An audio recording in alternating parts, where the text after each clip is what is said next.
சமூக நீதி பேசும் தமிழகத்தில்தான் சர்வசாதாரணமாக சாதி ஆணவ படுகொலைகள் அரங்கேறி வருகின்றன.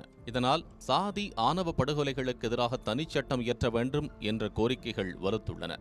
இதனை நிறைவேற்றாமல் திமுக அரசு தவிர்த்து வருவது ஏன் என்ற கேள்வியும் எழுந்துள்ளது. இதுகுறித்து இந்த தொகுப்பில் விரிவாக பார்க்கலாம்.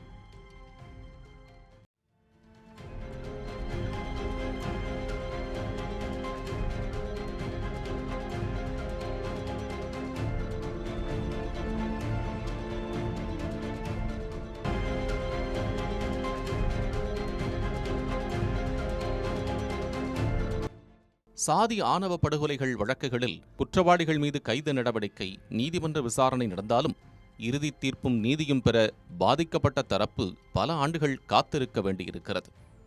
இதற்கொரு தீர்வாக சாதி ஆணவ படுகொலைகளுக்கு எதிராக தனிச்சட்டம் இயற்ற வேண்டும் என்கிற கோரிக்கை வலுவாக ஒலித்தாலும் அசைந்து கொடுப்பேனா என மௌனம் சாதித்து வருகிறது திமுக அரசு என்று பல தரப்பிலிருந்தும் விமர்சனங்கள் எழுந்துள்ளன.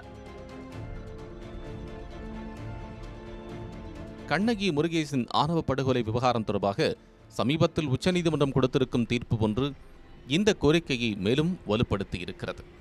கடந்த 2003ஆம் ஆண்டு கடலூர் மாவட்டம் விருதாச்சலம் அருகே புதுக்கூரைப்பேட்டை பகுதியில் நடைபெற்ற கண்ணகி முருகேசன் சாதி ஆணவ படுகொலை தமிழகத்தையே உலுக்கியது. பட்டியலினத்தைச் சேர்ந்த முருகேசன் வேறொரு சமூகத்தைச் சேர்ந்த கண்ணகியை காதலித்து திருமணம் செய்து கொண்டார். இதனால் கொதித்துப்போன கண்ணகியின் குடும்பத்தார் இருவரையும் தேடிப்பிடித்து ஊரார் முன்னிலையில் மரத்தில் கட்டி வைத்து அடித்து கொடுமைப்படுத்தியதோடு வாயில் விஷத்தை ஊற்றி துள்ள துடிக்க ஆணவ படுகொலை செய்தனர்.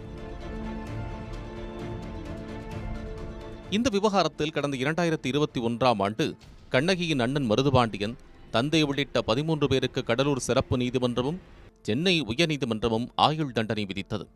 இந்த தண்டனைக்கு எதிராக குற்றவாளிகளில் சிலர் உச்சநீதிமன்றத்தில் மேல்முறையீடு செய்திருந்த நிலையில் உச்சநீதிமன்றம் மேல்முறையீட்டை தள்ளுபடி செய்ததோடு விதிக்கப்பட்ட ஆயுள் தண்டனையையும் உறுதிப்படுத்தியது.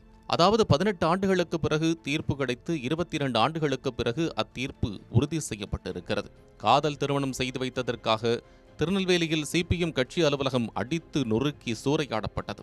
இதுகுறித்து கடந்த முறை சட்டமன்றத்தில் பேசப்பட்ட போது சாதி ஆணவ படுகொலைகளுக்கு எதிராக தனிச்சட்டம் தேவையில்லை என்கிற துணியில் முதல்வர் மு.க.ஸ்டாலின் பேசினார். விசிக, கம்யூனிஸ்டுகள் என அனைத்து கட்சிகளும் தொடர்ச்சியாக தனிச்சட்டம் கேட்டு வருகின்றனர். சமீபத்தில் சென்னை வந்த அம்பேத்கரின் பேரன் பிரகாஷ் அம்பேத்கரும் கூட ஆணவ கொலைகளை தடுக்க தனிச்சட்டம் வேண்டுமென முதல்வர் முன்னிலையிலேயே பேசினார். ஆனாலும் தமிழக அரசு இந்த விஷயத்திற்கு காது கொடுப்பதாக தெரியவில்லை.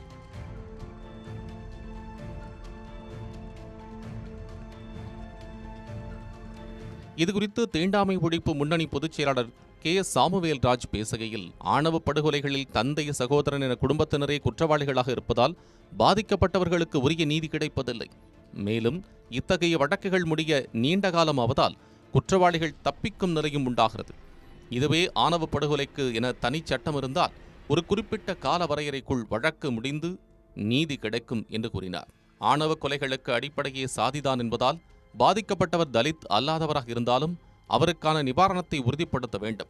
சாதி ஆணவ படுகொலை செய்யப்படுவோம் என நினைக்கக்கூடிய தம்பதியினர் அரசாங்கத்தை நாடி தமக்கு பாதுகாப்பு கேட்பதற்கான வழிமுறைகளை உருவாக்க வேண்டும்.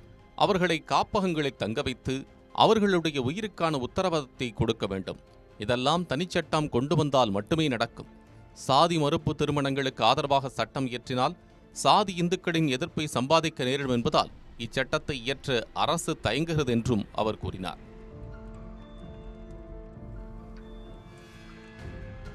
இது தொடர்பாக சமூக செயற்பாட்டாளர் எவிடன்ஸ் கதிர் கூறுகையில், கண்ணகி முருகேசன் ஆணவ படுகொலை வழக்கில் 18 ஆண்டு காலம் கழித்துதான் தீர்ப்பு கிடைத்தது. இந்த காலதாமதம் அரசினுடைய தோல்வியை தவிர வேறெதுவும் இல்லை. அந்த குடும்பத்திற்கு நிவாரணமாக தமிழக அரசு 1 கோடி ரூபாய் கொடுக்க வேண்டும். 2023 ஏப்ரல் 24ஆம் தேதி லோக்சபாவில் கேள்வி நேரத்தில் மத்திய அரசு ஒரு டேட்டா சொல்கிறது. அதில் தமிழ்நாட்டில் 2017 முதல் 2021 வரை 5 ஆண்டுகளில் 3 ஆணவ கொலைகள் மட்டுமே நடந்திருப்பதான புள்ளி விவரத்தை சொன்னார்கள். உண்மையில் 2024ஆம் ஆண்டில் மட்டும் தமிழ்நாட்டில் 12 ஆணவ கொலைகள் நடந்திருக்கின்றன. கடந்த 10 ஆண்டுகளில் மட்டும் தமிழ்நாட்டில் சுமார் 150 ஆணவ படுகொலைகள் நடந்திருக்கின்றன. ஆனால் கடந்த 30 ஆண்டுகளில் தமிழ்நாட்டில் ஆணவ கொலைக்கு செஷன்ஸ் கோர்ட்டில் சாதகமாக தீர்ப்பு வந்தது வெறும் 7 வழக்குதான். ஆணவ கொலைக்கு தனிச்சட்டம் கொண்டு வந்தால்தான் இதற்கெல்லாம் சரியான தீர்வு கிடைக்கும். இந்த சட்டம் நம்மை பாதுகாக்கும் என்கிற நம்பிக்கை சாதி மறுப்பு திருமணம் செய்பவர்களுக்கு கிடைக்கும் அந்த நம்பிக்கையை கூட உங்களால் ஏற்படுத்தி கொடுக்க முடியவில்லை என்றால் சமூக நீதி அரசு என்றெல்லாம் ஏன் பேசுகிறீர்கள் என்றும் அவர் கேள்வி எழுப்பினார். ஸ்டாலின் எதிர்க்கட்சி தலைவராக இருக்கும்போது ஆணவ கொலைக்கு தனிச்சட்டம் கொண்டு வருவோம் என்று சொன்னார். ஆனால் தற்போது சட்டமன்றத்தில் ஆணவ கொலைக்கு தனிச்சட்டம் தேவையில்லை என்கிறார். தனி சட்டம் கொண்டு வந்தால் இடைநிலை சாதிக்காரர்களின் கோபத்திற்கு ஆளாவோம், அது வாக்கு வங்கியை பாதிக்கும் என தமிழக அரசு நினைக்கிறது என்று எவிடன்ஸ் கதிர் கூறினார். இப்படி இருக்க அரசு என்ன செய்ய போகிறது என்பதை நாம் பொறுத்திருந்து பார்க்க வேண்டும். குமுதம் செய்திகளுக்காக செய்தியாளர் நவீன் இளங்கோவன்.